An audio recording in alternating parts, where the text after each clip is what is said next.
എന്താണാവോ ഇന്നത്തെ ചൂടുള്ള വാർത്ത? ആരവിടെ?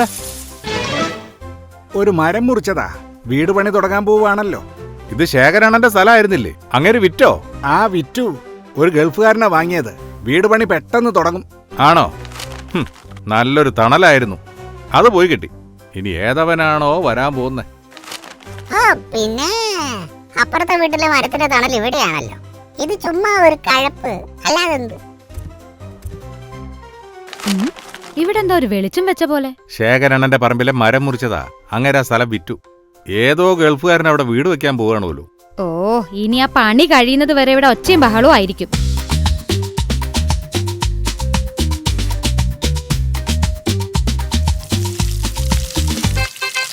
താഴത്തെ നിലയുടെ സ്ട്രക്ചറൊക്കെ ഏകദേശം കഴിയാറായല്ലേ? താഴെ മാത്രമേ ഉള്ളെന്നാ തോന്നുന്നത്. കണ്ടിട്ട് താഴെ മാത്രമാവാനാ സാധ്യത. പിന്നെ ഈ ഗൾഫുകാര് വെറുതെ പത്രാസ് കാണിക്കാൻ മേലെയൊക്കെ എടുക്കും. ഒരാവശ്യമില്ലല്ലോ. ശരിക്കും ചെറിയ വീടാ സൗകര്യം.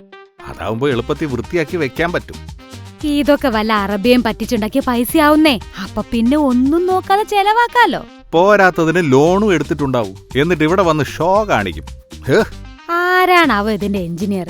പണി തീരെ പോരാ. നനയ്ക്കലൊക്കെ ഒരു പേരിനേ ഉള്ളൂ. സ്വന്തം വീട്ടിലെ ചോർച്ച മാറ്റാൻ നേരമില്ല. അതെങ്ങനെയാ? ശ്രദ്ധ മുഴുവൻ അപ്പുറത്തെ വീട്ടിലല്ലേ. എല്ലാം കൂടെ ഇടിഞ്ഞു പൊളിഞ്ഞു വീഴാതിരുന്നാ മതി. അത് തന്നെ.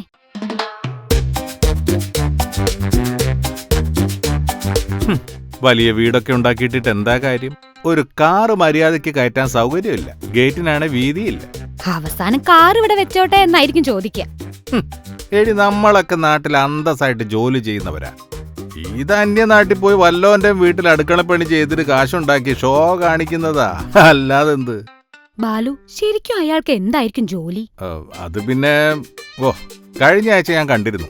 പുള്ളിക്കാരൻ എന്നോടൊരു ഹായ്. ഞാൻ മൈൻഡ് ചെയ്യാൻ പോയില്ല. കണ്ടാ തന്നെ അറിയാന്നേ, ജാട പാർട്ടിയാ. ആയിരിക്കും. വീട് കണ്ടറിഞ്ഞൂടെ? ഒടുക്കത്തെ ജാടയായിരിക്കും.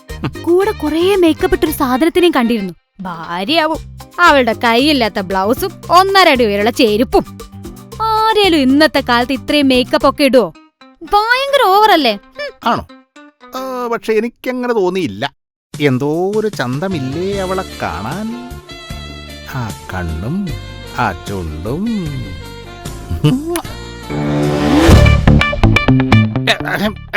അല്ല, അങ്ങനെയല്ല. അത്രയ്ക്ക് സൗന്ദര്യമൊന്നുമില്ല. ഞാനൊരു ഫ്ലോയിൽ അങ്ങ് പറഞ്ഞതാ. നീലു, നോ. ബാലുവേട്ടനാണ് പറയുന്നത്. നോ, പ്ലീസ് പ്ലീസ്, നോ മോളെ. നീ കഴിഞ്ഞിട്ട് എനിക്ക് വേറെ ആരും ഉള്ളൂ. അപ്പൊ ഞാൻ മരിച്ചാ നിങ്ങൾ വേറെ കേട്ടോ? പറ. ഒരിക്കലും ഇല്ല മോളെ.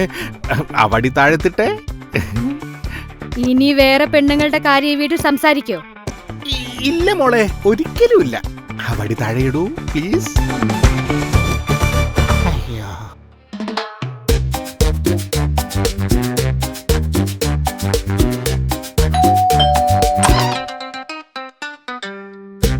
ഹലോ, ഞാൻ ശ്രീകുമാർ നായർ.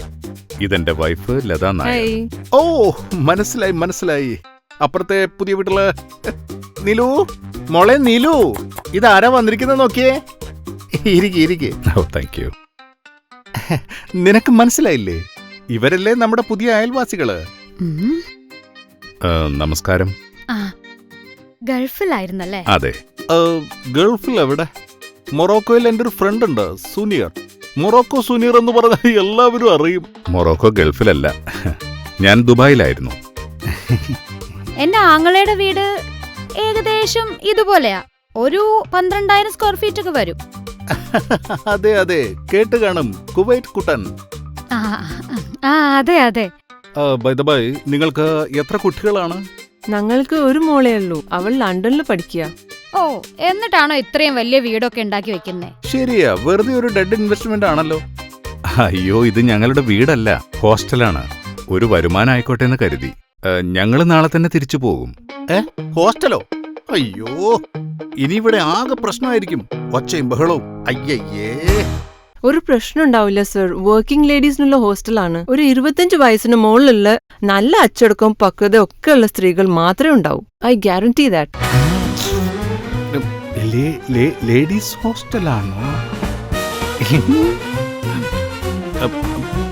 അത് നല്ലതാ. അതെന്തായാലും സൂപ്പറായി. നാളെ തന്നെ താമസം തുടങ്ങും. സാറിന്റെ ഒരു കണ്ണ് എപ്പോഴും അവിടെ വേണം. മോനെ മനസ്സിൽ ലഡു പൊട്ടി. എന്തിനൊരു കണ്ണ്? ഞാനിനി ഇവിടുന്ന് എവിടേക്ക് പോകുന്നില്ല. അല്ല നിലോ? എങ്കിൽ ഞങ്ങൾ വരട്ടെ. ഞാനും കൂടി വരട്ടെ. എന്നെ കൂടി കൊണ്ടുപോകാൻ പറ്റുമോ? പറ്റില്ല അല്ലേ?